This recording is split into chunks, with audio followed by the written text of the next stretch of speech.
Bendito é o nome do Senhor. Antes nós lermos a palavra de Deus, meus irmãos, lembrando da oração que nós estamos tendo das 11h30, esse horário das 11h30 é sugestivo. Tem irmãos que levantam de madrugadinha e pode orar mais cedo, não tem problema. Se quiser orar 4 horas da tarde, não tem problema. Então, mas é importante que tire o seu período de oração, né? Quem puder orar às 11 pode orar às 11, quem quiser orar meia-noite também não tem problema. Fica a cargo dos irmãos. Amém, meus irmãos? Outra coisa, nós vamos começar a reforma. Deu uma hesita lá dentro, né? Acertamos com o pedreiro aí, acho que mais uns 10 dias ele termina um serviço que ele está fazendo. Aí nós já começamos a reforma aqui, se Deus quiser. E a gente conseguindo concluir essa reforma esse ano, dezembro, nós vamos estar climatizando essa igreja, se Deus quiser. Aí vai ficar bom, né? Aí nós vamos climatizar, vamos terminar a reforma primeiro, depois a gente vai pôr uns ar-condicionado aqui, se Deus quiser. Vamos ler a palavra de Deus, meus irmãos, a carta de Paulo aos Romanos, capítulo 8, versículo de número 2. Romanos, capítulo 8, versículo de número 2.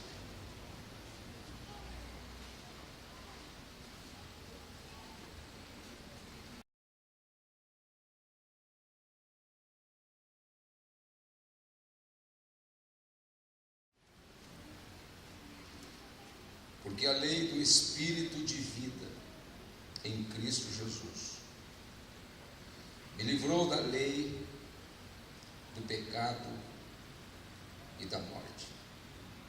Amém. Curva a sua cabeça. Senhor Deus, aleluia, nós te louvamos mais uma vez por estarmos aqui, por estarmos lendo na tua palavra, Senhor. Nós precisamos ouvi-lo nesta noite. O homem fala, Senhor, mas é o Senhor que comunica ao coração dos homens. Que o teu Espírito, Senhor, possa ajudar a cada um dos presentes aqui nesta noite, Senhor. A todos quantos aqui entraram e estão aqui, que o Senhor possa falar no íntimo de todos nós. Senhor, que assim seja, em nome de Jesus. Amém. Meus amados irmãos, é inegável que todas as coisas da natureza, sejam elas físicas ou espirituais, elas são regidas por leis. Há uma lei da física que estabelece que se eu jogar uma pedra para cima, ela vai cair. Mas dizia o Newton isso daí. Existem leis que são estabelecidas pelo governo e nós temos que cumprir as leis. Existem leis que regem a natureza em todos os âmbitos, todas as formas, rege todo o universo. Se nós observarmos o sistema solar, nós vamos ver a perfeição dos detalhes e como que tem que funcionar como um relógio bem sincronizado. Se a Terra ela destoar um pouquinho só da sua rota, os seus movimentos de rotação e translação, um pouquinho que destoar da sua inclinação, acontecem tragédias inimagináveis. Tudo precisa estar de acordo com as leis que forem estabelecidas. Se o mar não se deter na praia, pronto, qual o problema aí? Tudo funciona assim. E a vida espiritual não é diferente. O mundo espiritual é tão real quanto o mundo físico. E a palavra do Senhor nos fala aqui que existem duas leis reais que reflete e retrata a nossa vida. Uma é a lei do pecado e da morte. A outra, a lei do Espírito de vida. E o que é a lei do pecado e da morte? Meus irmãos, aqui é um ponto muito importante, porque faz parte do nosso dia a dia, da nossa vida, da nossa história e das relações que nós temos com Deus. O pecado é uma realidade muito perto. O Senhor fala, deixando todo embaraço, o pecado, o quê? Que tão de perto nos rodeia. O pecado é uma realidade que está ao nosso redor em todos os graus que você imaginar. Desde que o primeiro homem foi estabelecido e o pecado entrou, que faz parte da nossa história. E nós sabemos a consequência de tudo isso. A palavra do Senhor diz que existe uma lei estabelecida por Deus. Quando o pecado, antes de entrar no coração do homem, o Senhor disse que se o homem transgredisse, o que acontecia? Ele morreria. A desobediência, o pecado entrou e a consequência é um salário, um pagamento, é uma lei estabelecida. O salário do pecado é a morte. Tudo, meus irmãos, envolve degeneração, distorções, aberrações, anomalias. Tudo que existe, que destoa daquilo que é bom e é perfeito, é consequência da presença do pecado dentro da raça humana. O pecado, ele apresenta-se como algo bom, mas não é bom, ele é mau. O pecado, ele promete vida e te dá morte, promete diversão e te dá destruição. O pecado não traz benefício algum para ninguém. O pecado mata. O pecado rouba do nosso coração a comunhão com Deus. O pecado tira de nós a percepção de quem é o Senhor. O pecado torna um homem um animal irracional, movido apenas por emoções, por suas inclinações, por sentimentos, muitos deles irracionais. E o pecado traz consequências terríveis e desastrosas em nossa vida. Todo mundo foi atingido por causa do pecado no homem. E o Senhor fala também em sua palavra, também em Romanos 8, a partir do versículo 20, que toda a criação geme por causa daquele que a sujeitou. O mundo todo foi impactado por causa do pecado, porque é uma lei. Pecado gera morte. Onde o pecado predomina, onde o pecado está alojado e se torna Senhor, ali a morte vai propagar. E quem sabia muito bem disso é a serpente. Satanás, ele utilizou-se de uma ferramenta para induzir uma mulher e um homem a entrar pelo caminho do pecado e depois assumir as consequências dele.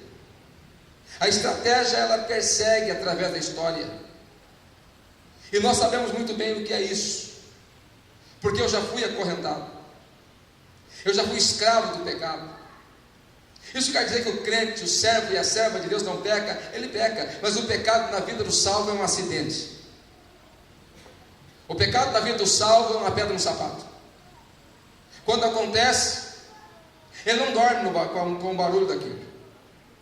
Se andar uma pedrinha no teu sapato, for pequenininho, você arruma um cantinho para poder arrancar o sapato e tirar aquilo lá dentro. É ou não é? Precisa ser uma pedra, um paralelepípedo dentro do sapato?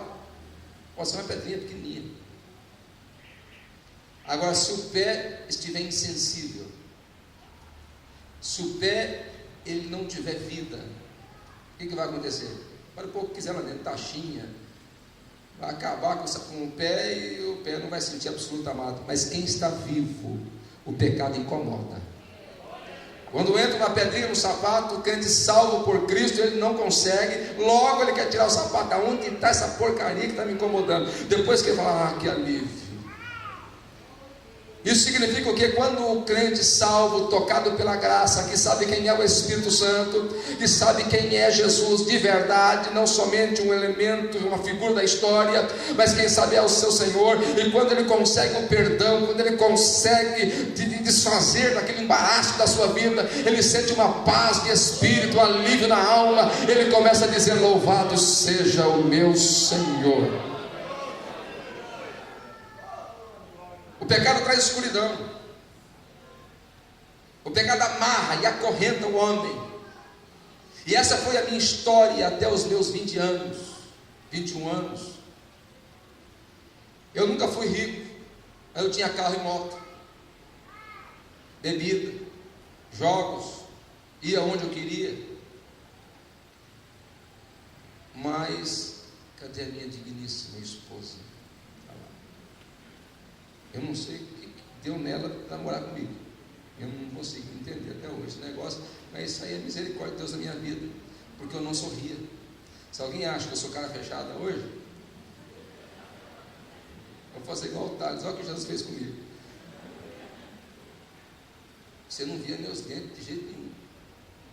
Você queria passar vergonha, é contar piada para mim. Eu ia falar assim, legal, mas eu não tinha alegria, eu não tinha paz, eu não tinha. Os meus momentos de prazer eram um taco de sinuca na mão, era um baseado, era uma cerveja, era isso, era aquilo. Até que eu comecei a passar mal, e tive convulsão, e comecei a vomitar sangue. E eu acendi a vela para os guias. Você não sabe o que é isso. Eu vou mais fundo. Qual era o guia que o pastor Rogério acendia a vela? É que eu não gosto de falar.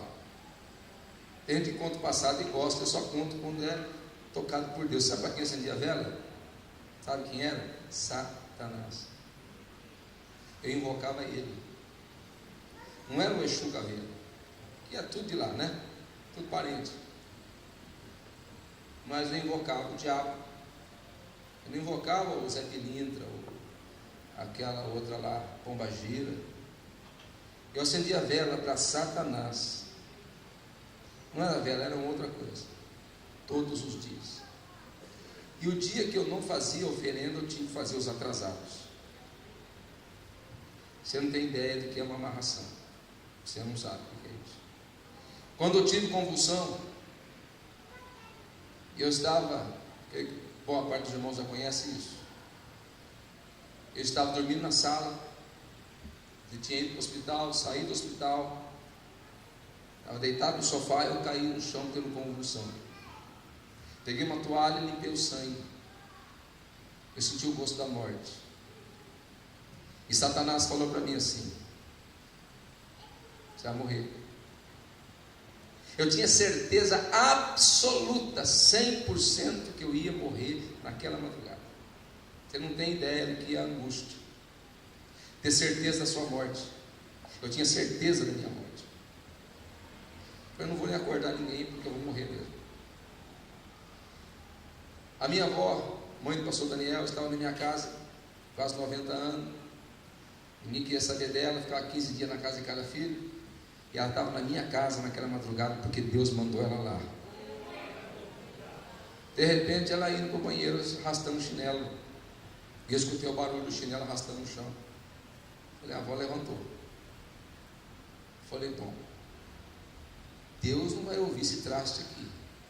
Deus não vai ouvir, ele está certo, não querer nada comigo mesmo. Mas essa santa aí, ele ouve. Mal sabia eu que Deus já estava me ouvindo. Falei, vó, faz uma oração por mim aqui, vó. E ela veio, ela não lembrava o nome de filho nenhum. Ela pôs a mão na minha cabeça e falou, Senhor Jesus. Esse é o nome que ela não podia esquecer. E falou, cuida do meu neto como tu cuida das árvores. Não para cortar e lançar no fogo, não, mas para lavar e remir no teu sangue. Eu segurei naquela oração com as duas mãos, com os dois pés, com o dente, com a orelha, com tudo que eu tinha. Falei, se Deus não ouvir essa oração, eu estou frito. E Deus ouviu a oração e eu consegui dormir. Peguei e fui buscar, era minha namorada na época, busquei ela no ponto de moto.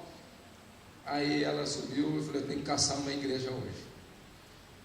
Aí ela falou, eu quero uma igreja assim. Eu falei, eu quero uma igreja que tem poder de Deus, porque se não tiver, não dá jeito em mim não. Se for igreja só de blá blá blá, não vai resolver nada para mim.